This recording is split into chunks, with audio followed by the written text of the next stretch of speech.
Hello English students and welcome to another lesson from Excel at English, where we work hard to give you insightful analysis of texts for your GCSE English literature study. This lesson is part of a series looking at the GCSE drama text Blood Brothers, and in this particular lesson we are going to be analysing the features of musical theatre, which is a specific subgenre of theatre, the features of which sometimes get overlooked when we look at the text in an English lesson. So to begin with, we need to ask, what is musical theatre? Musical theatre is a distinct theatrical subgenre that has its own unique features.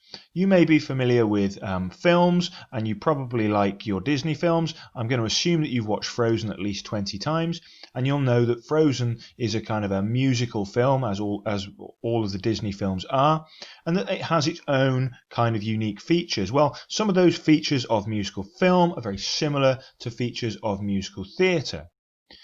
In musicals, this action on stage is presented through a combination of dramatic dialogue, which we find in all plays, stage action, which we find in all plays, but song and music, which is specific to this genre. Now, in Blood Brothers, this music has two really important roles, which we will be using to help us analyse. One is that the music can help advance the action of the play, and second is that music is a really important tool in characterisation, particularly song. So we sometimes overlook these features of musicality in drama texts, but they are key dramatic methods. So it's worth understanding where they fit in the big picture of analysing literature. We have already discussed in our opening lesson Russell's aims and intentions in writing the text. You, as a reader or as an audience member, having experienced the play, will understand some of the effects that are conveyed. Music is a key method. Music is, in that central section there, the answer to the question, how does Russell present particular characters, or how does Russell present particular ideas? And we can use music and musical features to give a really meaningful answer to that how does the text do it question. The first kind of music to consider is incidental music, and incidental music is background music which is instrumental. It has no sung voice, and there are some really significant key incidental numbers. They include the overture and the entr'acte, which is the interval music. So these are pieces of music that help to introduce or start the action off after either at the beginning of the play or after the interval. Incidental music also happens at key moments, and it's used as a background to character dialogue frequently, and when it's used, it's often used to heighten the atmosphere at a key moment. So the narrator frequently has his own incidental music. When he repeats many of his key verses, there will be incidental music with a kind of a dark tone playing in the background. And that incidental music is really used to highlight the presence of the narrator and also to suggest this theme of superstition. There's an example there in the text box beneath the image where the narrator enters and a bass note is repeated as a heartbeat, which grows in intensity. So here we have music being used as a device deliberately to heighten the tension on the stage. The other kind of music that we have is song. So where we have song, obviously we have sung lyrics. And we need to think about dividing up the kinds of songs that we have in Blood Brothers into three really clear categories, which will help us to understand their functions. There are solo songs that are sung by one individual character. There are duets which feature two characters singing in harmony, and there are chorus songs which are sung by an entire group on stage. Sometimes these chorus songs are led by a particular character. Now, some of the songs contain aspects of solo singing with duet or chorus. So these different types of song can kind of be mixed within one individual song. But we also get sometimes movements from one song to another without a pause. So this is what we call a segue, where one song immediately turns into another without stopping, and there are a number of significant segues in Blood Brothers that we will analyse later in this video. Organising songs according to who is singing them is one way to organise them, but another and perhaps even more useful way of organising them is to think what function or role that song is playing in the context of the play. And this is really the key to successfully using music as a method to analyse in your essay. It's understanding the role that a song is playing in the whole structure of the play. And I can think of three really core functions of different songs. Some songs are narrative in as much that they fill in parts of the story, and these songs particularly are very useful in shifting the play forward in time, which we know it does at several points where there's a leap forward of years in the action. There are also action songs which present key plot events. So we have, for example, the affair between Eddie and Linda, or Mickey being sacked. These are focal events in the text, but these are presented in some way meaningfully through a song. And then we get songs that don't necessarily narrate and that don't necessarily represent a particular action, but they're more reflective in nature. And these we could describe as character songs, because they're songs that are exploring the inner world, the inner emotional feelings of a character.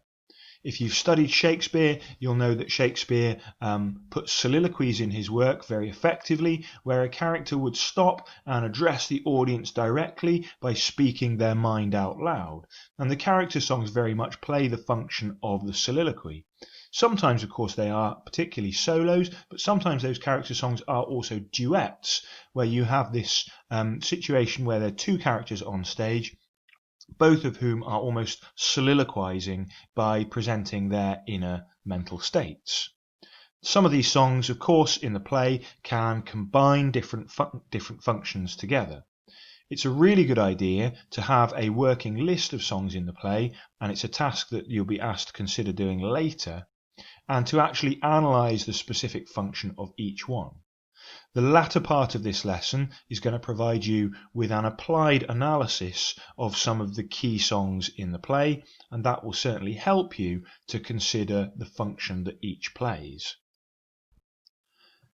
One aspect that's very obvious to listeners is that the songs have very different tempos, and that tempo is the word that we would use to describe the pace of music.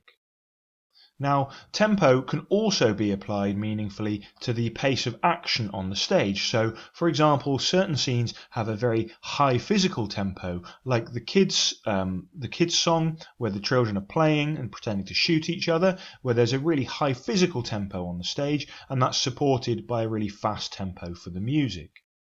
Other examples, like Long Sunday Afternoon, where there's a much slower tempo on the stage, are accompanied by much slower music. So tempo is very closely linked to the emotive effect of the action, and it's a really key method for music to convey an emotive effect.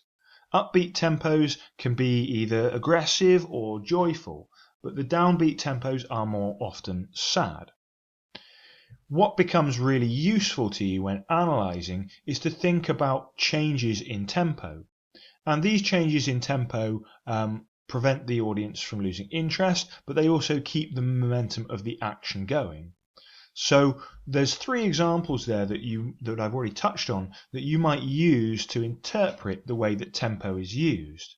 When thinking about segues and the way that one song can shift seamlessly into another, we might think about the way that the song Light Romance shifts into the song Madman, and what that shift in tempo does to present meaning to us as we watch the play.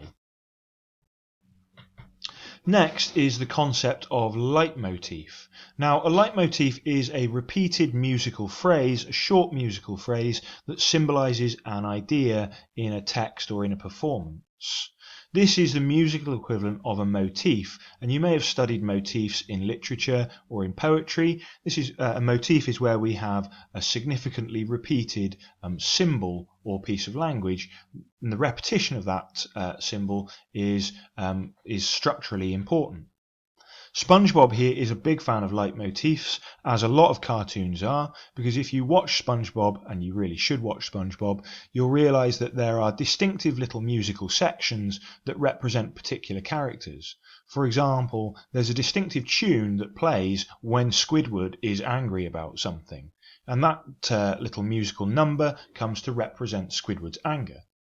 Now, leitmotifs originated in opera, particularly with a guy called Wagner who wrote these crazy long operas, and in his operas he used those leitmotifs to represent key characters. Leitmotifs are like small jingles, and actually the advertising effect of a jingle is that it immediately makes a connection in our mind between a particular product and the music. And Russell is using that exact same technique to remind us of the narrator's presence. When the narrator's little jingle plays, when his leitmotif plays, we're instantly reminded of his presence and the theme of superstition. And that is helping Russell to remind his audiences of that underlying dramatic tension represented by the narrator.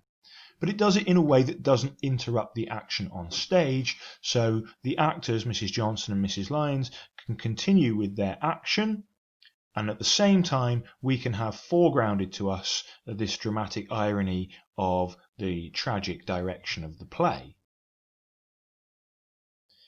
Similar to leitmotif is the use of recurring melodies in the play. Now, the melody is a particular distinctive tune, and just as much as the little narrator's leitmotif jingle is repeated, so are much larger sections of songs repeated at different points during the play. Actually, there are a small number of really central recurring melodies in Blood Brothers. These add a sense of continuity and familiarity to the music in Blood Brothers, but in ways that are often quite subtle and not always obvious. There are 5 main recurring melodies in Blood Brothers that appear at different points in the text, and these are Tell Me It's Not True, Marilyn Monroe, My Child, Easy Terms, and The Devil's Got Your Number. Now, these recurring melodies have their own characteristic functions. They're associated with particular characters, but they also seem to play particular roles. Not only that, because they're repeated structurally at different points in the text, they have their own kind of structural significance, and Russell often changes the way that the song is presented as a way of making a point about the action in the text. In the following 5 slides, we're going to give an applied analysis of those 5 main recurring melodies in the play.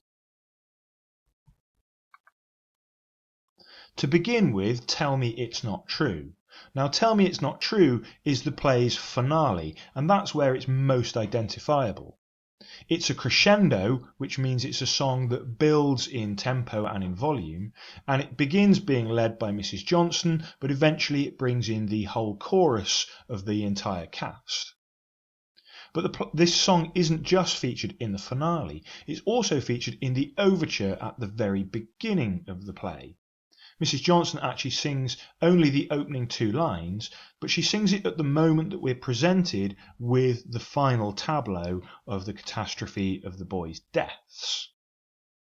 So this musical method is therefore part of this whole flash-forward structural feature of the text, the prolepsis, which establishes the tragic outcome at the very beginning and therefore lays down the foundation for dramatic tension across the text.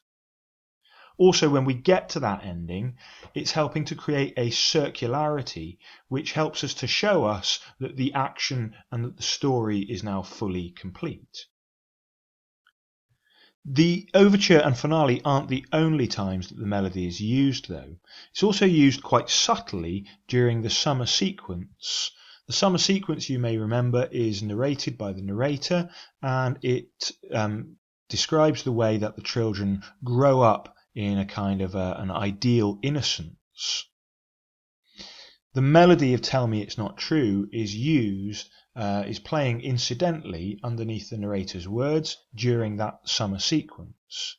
We might take that to be a subtle kind of foreshadowing of the tragedy in using that same tune associated with the tragic action is a subtle way perhaps of Russell showing us that the children's lives are doomed towards death.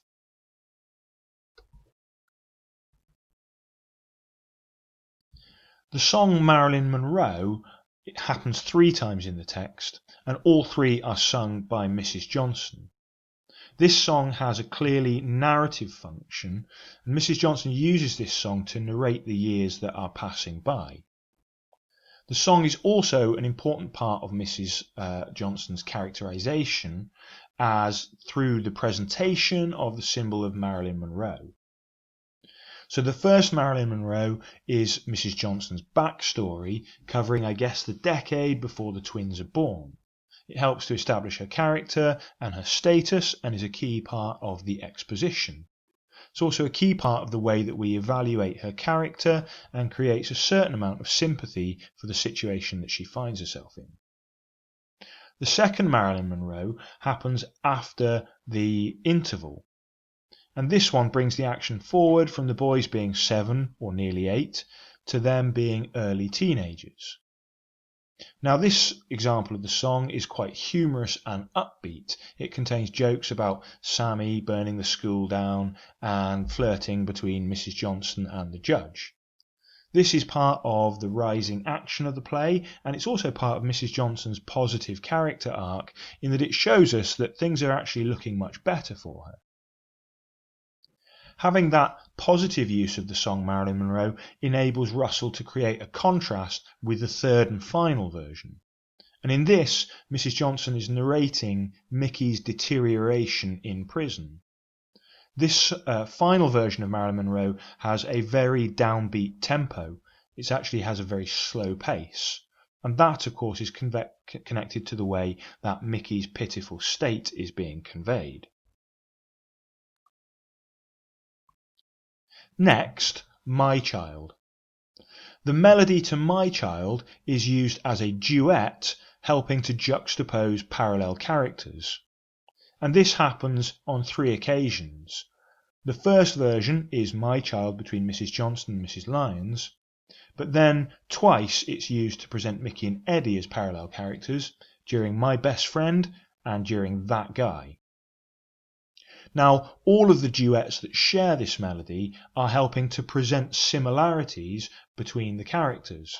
They may be physically separated on stage, or they may be separated by their really distinctive class differences, but they are harmonizing together on the stage as a way of showing what really unites them. For example, the mother's duet between Mrs. Johnson and Mrs. Lyons helps to show that they both have the same caring maternal desires. Similarly, those duets between Mickey and Eddie are showing the deep connection between the 2 boys despite the social and physical barriers between them. This helps to remind us of that central theme of inequality. One of the boys has everything, one of the boys has nothing, and yet in many ways they're both equally worthy as people. That is another way that Russell has of highlighting to us the dramatic irony of this hidden relationship between them. Perhaps they don't even understand the true nature of their connection, but it's very clearly presented to us when Russell uses these duets to juxtapose them. Next is Easy Terms, and this occurs twice. Easy Terms is a solo by Mrs. Johnson, and it's a character developing solo in that it explores her inner emotional world. It presents her vulnerability, but also her irresponsibility, particularly with money. It also has a very emotive effect in that it presents her emotional agony at the loss of her child, and she describes her memory of her child and his physical features, for example his eyes, in a very touching way. Now, In the song Easy Terms, money and debt are being used as a metaphor symbolising Mrs. Johnson's lack of control over her own life. And this is Russell's way of connecting Mrs. Johnson's poverty with her, perhaps, her weaknesses and her vulnerability, particularly her inability to control her own property, which I suppose in the sense of the song, her child is being compared to. So the melody later then recurs in the song Light Romance. Now here Mrs. Johnson describes the affair between Eddie and Linda. Now the recurring memory between Easy Terms and Light Romance I think is presenting parallels between Linda and Mrs. Johnson. They're both committing acts here that are untrustworthy to a certain degree. They are both, I guess, betraying loved ones. But they are very deeply insecure about their dishonest actions. And using the same melody between Light Romance and Easy Terms is a way, I think, of Russell presenting that connection between Mrs. Johnson and Linda. Remember when we looked at character function, we discussed the idea that both of these characters were strongly representative of working class womanhood. And I feel that the connection between those characters here presents some of the difficulties that face women who grow up in poverty. Finally, for the recurring melodies, there is the narrator's song, The Devil's Got Your Number. Now this is recurring frequently throughout the play. The Shoes Upon the Table is the first version of it. Gypsies in the Wood is directed towards Mrs. Lyons, as is Secrets, when Eddie refuses to tell her the origin of his locket. Finally, The Devil's Got Your Number is the melody used for Madman. In each of these recurring melodies, the narrator also has the same lines, you know the devil's got your number. He uses those lyrics repeatedly. The melody has obviously a very strong association with the narrator's role in the play and with the theme of superstition. It's presented at key moments to create this sense of foreboding and create a kind of momentum leading us towards that tragic outcome. It's also interesting the way that the narrator uses the song in targeting specific characters. It seems to be sung quite often directed towards Mrs. Lyons, and we can see it as a representation of her internal anxiety or paranoia, her sense of guilt. Mrs. Lyons isn't really characterized, apart from My Child, through songs. She doesn't often sing directly to the audience to present her inner world. So the narrator is kind of doing that characterization work through addressing her with this song, The Devil's Got Your Number. Interestingly, the melody to The Devil's Got Your Number is also used quite subtly in a very different tempo for the kids' song. Now, you might want to interpret that as a way of suggesting the kind of underlying danger between the way that the children are playing. There are, of course, other songs in the play that don't use recurring melodies, and these include Long Sunday Afternoon, which, of course, segues into the duet My Friend. Bright New Day is a very upbeat number that leads to a crescendo in chorus. That's used at the end of Act 1, which finishes the first act of the play in a very, very positive way. The melody for Bright New Day is then also used in the entr'acte, which is bringing the audience back to the action as a kind of a musical way of showing us that we're picking up where we left off.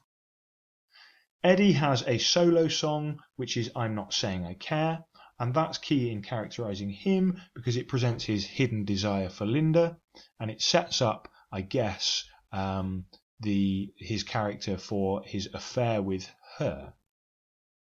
Finally then, we have the song Take a Letter, Miss Jones, which I've talked about structurally in other videos. This is sung over a montage juxtaposing Mickey's wedding with his unemployment. That montage builds to a chorus, which Mr. Lyon has led, but the narrator also has a verse in there. Here's a few tasks that I think would be really useful to reinforce your knowledge of the key musical numbers in Blood Brothers. All of the musical numbers used are listed here. There's just over 20 of them. Are you able to reorder them into the correct order? Not only that, but can you identify, perhaps by colour coding, those songs that share similar melodies? In your notes, you need to be adding ideas about the function and the defining features of each song. And then finally, for revision, it would be wise to choose songs at random and test yourself to see whether you can explain how they are important in the overall development of the play. Here is a glossary of some of the terms that we have used. Using that specialist terminology to describe musical theatre will help to give your analysis focus and precision. It's well worth clearly defining those musical terms, either from memory, having watched this video, or by looking them up on Google. Finally then, here is a summary of the things that we have looked at in this video lesson. We have discussed the way that music is a key method and can be highly effective in conveying meaning and feeling to the audience. We've looked at the different kinds of music in the play, including incidental music and 3 different types of song: the solo, the chorus and the duet. We've also discussed the way that music can play different functions in narrating the story, in presenting significant actions, or in developing characters. We've analysed some of the recurring melodies and the way that they connect different songs in the play. We've also looked at suggestions of how we can make meaningful comments or meaningful analysis of the way that these recurring melodies connect. I hope that's been a useful lesson for you. Please don't overlook the role of music as a method in Blood Brothers. It is a really powerful tool that Russell uses to have maximum impact on his audience. And if you have a clear understanding of it, it can take you a long way when you're writing about this text. Thank you for listening and watching Excellent Excel at English. Please leave a comment below if you've enjoyed what you've had. Give us a thumbs up. Post a request if there's a text that you would like looked at or an aspect of the text that you would like looked at. And of course subscribe, because I will be posting regular videos to help enhance your understanding of these key texts. That's everything I've got for you today. Good luck with your studies.